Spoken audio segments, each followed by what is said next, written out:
일본의 의학 박사이자 의존증 심리학자 이소무라 다케시는 아까 제가 말씀드린 이제 것들에 대해서 부연 설명을 하고 있는데, 모든 한 사람을 지배하기 위해서는 모든 보상이 교주의 손에서 부여되어야 한다. 인간관계를 전부 끊도록 만드는 것, 그래서 한 곳만 바라볼 수 있게 하는 것, 교주 외에는 믿을 것이 없다는 상황을 만들어야 합니다. 그리고 이제 사이비 교단의 보상 독점 구조는 의존증이 미치는 효과가 매우 닮았는데요. 왜냐하면 이제 여러분 술, 약물, 섹스, 도박, 게임과 같은 의존증 행동은 도파민을 강제로 분비시키면서 신경의 감수성을 저하시킴으로써 일상의 행복을 느끼기 어렵게 만들죠. 여러분 어떤 게임 중독자분의 얘기를 들어보면 밥 먹고 잠자고 또 그 모든 시간을 게임에만 하게 됩니다.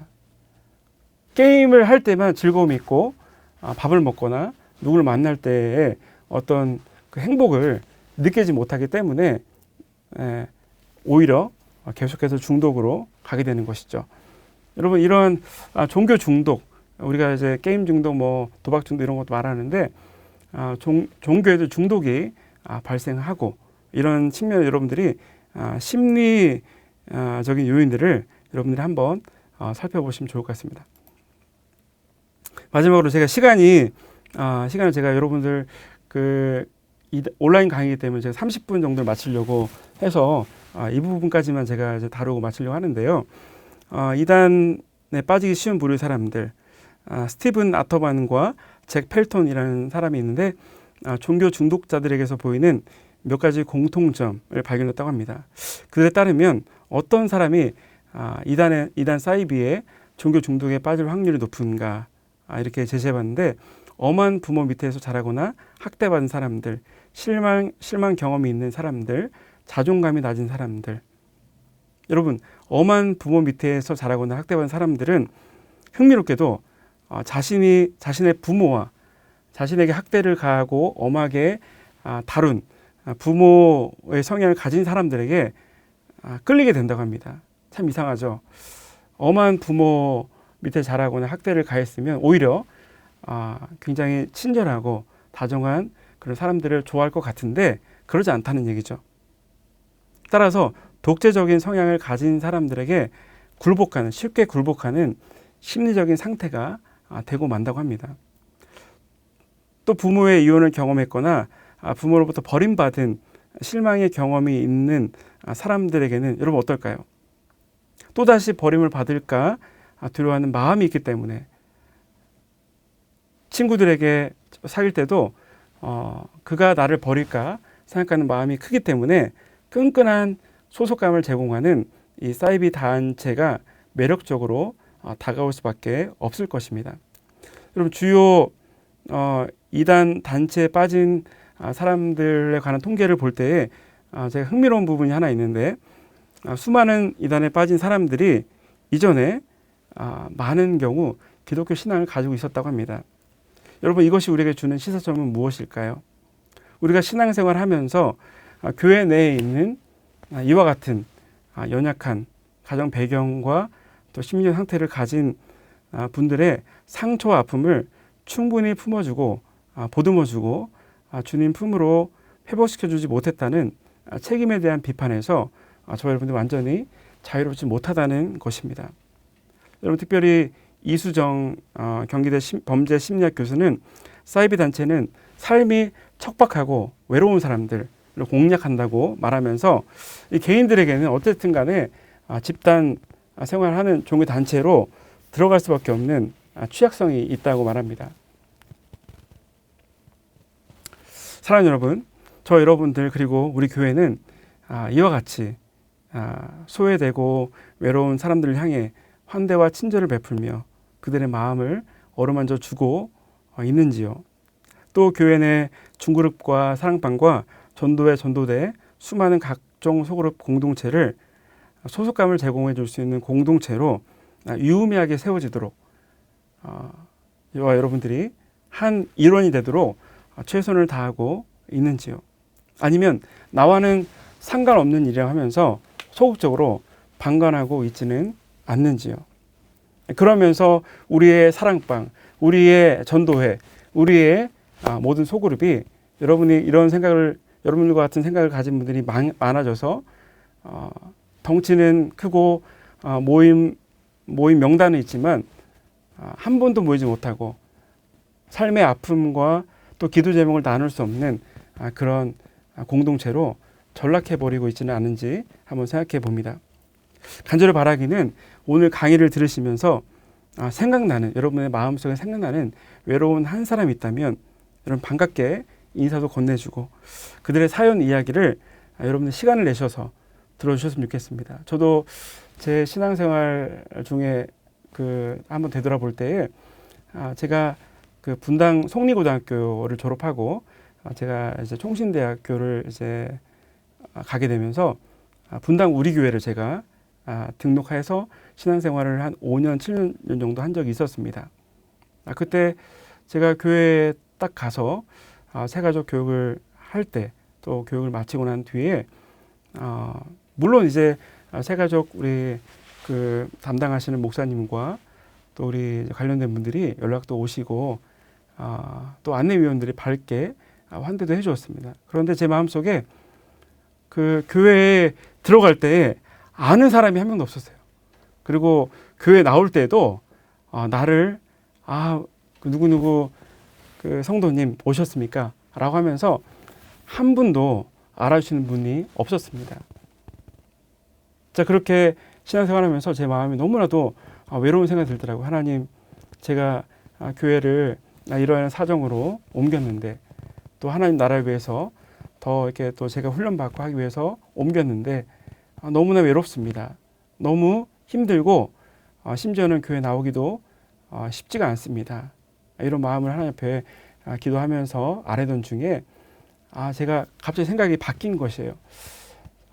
제가 소극적으로 그냥 이제 예배만 드리고 물론 제가 이제 예배 드리면서 점차 한 2개월 정도 이후에 봉사를 하겠다고 생각했는데 바로 제가 한 3주 뒤에 제 마음을 좀 바꿔서 오히려 적극적으로 유년부도 섬기고 청년부 리더도 섬기고 이렇게 하면서 제가 교회에서 오전 7시부터 밤 10시까지 제가 거의 사역자 수준에 버금가는 만큼 봉사한 적이 있었습니다.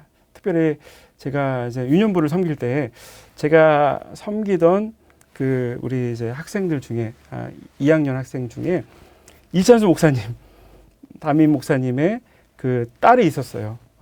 그러면서 제가 한 주에 그 우리 한 번은 목사님께, 한 번은 사모님께 교대로 제가 이제 신방 전화도 드렸고 나중에 한번 목사님께 주시는 식사도 했었는데 그때 얼마나 제가 감사하고 이렇게 담임 목사님까지 제 이름을 알아주니 얼마나 제가 너무 감사하고 그러든지 모르겠습니다. 그러면서 제가 너무 그때 봉사하고 했던 그런 경험들이 제게 너무 소중하고 교회를 생각할 때 너무나 감사하고 애틋한 마음들이 있습니다.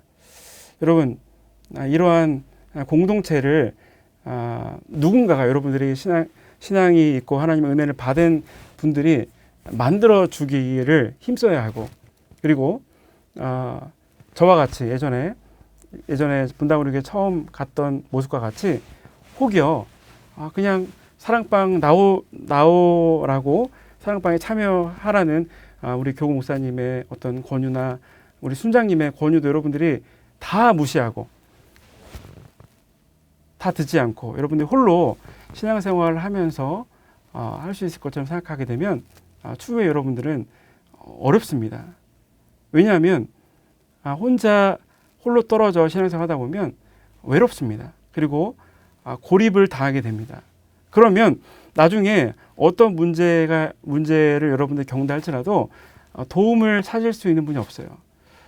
여러분 교구 목사님에게 어떤 분이 저에게 이야기한 적을 들었는데 오랫동안 제 전화도 안 받고 그다음에 문자를 해도 문자도 없으시고 이렇게 한 분이 나중에 어떤 어려움이 생겼을 때 장례 때까지도 알리지 않더라고요. 제가 다른 분들 통해서 장례를 제가 가면서 조문하면서 이렇게 또 드리긴 했는데 그분이 하는 말씀이 뭐냐면 한 번, 두 번 목사님의 권유와 순장님의 권유를 받지 못하다 보니까 결국에는 다시 목사님께 이제 부탁하는 것도 너무 미안하고 그리고 무엇인가를 또 요청할 때가 되게 좀 부끄러운 염치 없는 행동이라고 생각하셔서 더 저에게 또 우리 순장님에게 연락하지 못했다고 합니다. 그런데 교구 목사님들도 그렇고 우리 순장님도 그렇고 한 마음입니다. 우리 사랑방에 잘 참석하지 못하시는 분들 또 교회 내에 우리 전도회나 소그룹 모임에 참여하지 못한 분들을 향해서 한 마음으로 안타깝고 정말 애틋한 마음 빨리 이 모임에 나오셔서 같이 은혜 받고 부족하지만 함께 서로 기도하면서 만들어나가는 공동체를 하기를 원하시는데 여러분들이 이에 반응하지 못하는 분들이 많다는 얘기죠. 그럼 제가 원래 이 부분은 그 내용을 안 썼는데 하나님께서 제 마음에 주신 감동을 생각하고 여러분들께 말씀을 드렸습니다. 여러분 간절히 바라기는 우리 교회만큼 여러분 좋은 곳이 없습니다. 정말 제가 제가 분당에서도 사역해보고 평신도로 사역해보고 고양시, 서울 그리고 제가 수원 다른 곳에서도 사역해봤는데 우리 교회만큼 너무나 잘된 곳이 없습니다. 여러분 이렇게 너무 잘 되는 곳이 있어도 여러분들이 잘 활동하지 못하고 여러분들이 참여하셔서 은혜를 누리지 못하면 여러분 누구 손해일까요? 제 손해일까요? 여러분 손해일까요? 여러분 손해입니다. 간절히 바라기는 이곳에 다시 한번 좀 오늘 말씀을 듣고 최소한 한 곳이라도 여러분들이 공동체 가운데 들어가셔서 그곳에서 모임도 참여하시고 기도 부탁도 하시고 또 시간도 된다면 또 여력이 된다면 같이 밥도 사 드리시고 관계도 만드시고 이렇게 하면서 여러분들이 우리 교회에 이 소그룹 모임 가운데 은혜를 누리시고 또 소그룹 모임을 여러분들이 더 나은 공동체로 만들어 가셔서 또 다른 이들 아까 이단에 빠지기 쉬운 이런 부류의 분들이 누구나 이 사랑방에 오셔서 은혜를 받고 공동체의 소속감을 느끼고 그래서 하나님 말씀을 더 깊이 은혜 받고 그런 은혜가 있으시기를 주님의 이름으로 축원드립니다. 오늘 제가 여기까지 강의를 하겠고요. 제가 원래 오늘 하려고 했었는데 하나님 만드는 교리 좀 어렵습니다. 다음 주에 제가 강의를 진행하도록 하겠습니다. 제가 잠시만요. 한 가지 광고 말씀드리면 여러분 오늘은 10월 14일 2주차 강의를 진행했고요. 10월 21일 날이 3주차죠. 제가 21일 날 강의를 올리고 28일은 여러분 추석이죠. 추석 때 이제 강의 올리면 여러분 가족과 함께 할 수 있는 시간 또 오가면서 제대로 볼 수 없을 것 같아서 마지막 4주차 강의는 10월 5일 날 다시 말씀드립니다. 10월 5일 날 강의를 제가 찍어서 10월 6일 날 업로드 해드리도록 하겠습니다. 여러분 강의 듣느라 너무 수고 많으셨고요. 제가 2단 강의를 지금까지 잘 준비했다 생각했는데 이번 강의를 더 준비하면서 제가 더 구체적이고 더 명확해지고 우리 교회에서 이단에 빠진 분들을 제가 더 상담을 잘할 수 있는 그런 사람으로 된 것 같아서 제 개인적으로 너무나도 행복합니다. 여러분 이번 아무쪼록 4주 동안의 강의를 열심히 여러분 들으세요. 한 번 만약에 좀 부족하시면 한 번 더 들으세요. 제가 아까 말씀드렸다시피 이단들은 자신이 배운 것을 자신의 강의안도 만들고 시연도 해보고 녹음들어 다시 한번 또 강의안도 만들고 또 시험도 보지 않습니까? 그런 것처럼 여러분들이 혹시라도 1주차 이번 30분여 되는 시간 정도의 강의 여러분들이 듣고 나서 그냥 잘 와닿지 않은 것 같다 싶으시면 다시 한번 들으시면서 다시 한번 또 들을 때 여러분들이 그 놓쳤던 부분을 또 들을 수 있을 것입니다. 그래서 이번 강의를 통해서 여러분들이 은혜 받고 이단에 관한 문제는 저희 정통교회, 저희 성도들의 부족한 부분들을 볼 수 있게끔 하는 거울도 됩니다. 이단들의 모습을 보면서 이단들의 왜 빠지게 되는가를 보게 되면서 이것이 우리의 현재 모습을 비춰주는 거울도 되기 때문에 여러분들이 이단의 이번 강의를 들으시면서 여러분 개인적으로 신앙 다시 한번 점검해 보시고 신앙 생활도 점검해 보시고 다시 한번 유익을 얻기를 간절히 축복드립니다. 네, 감사합니다.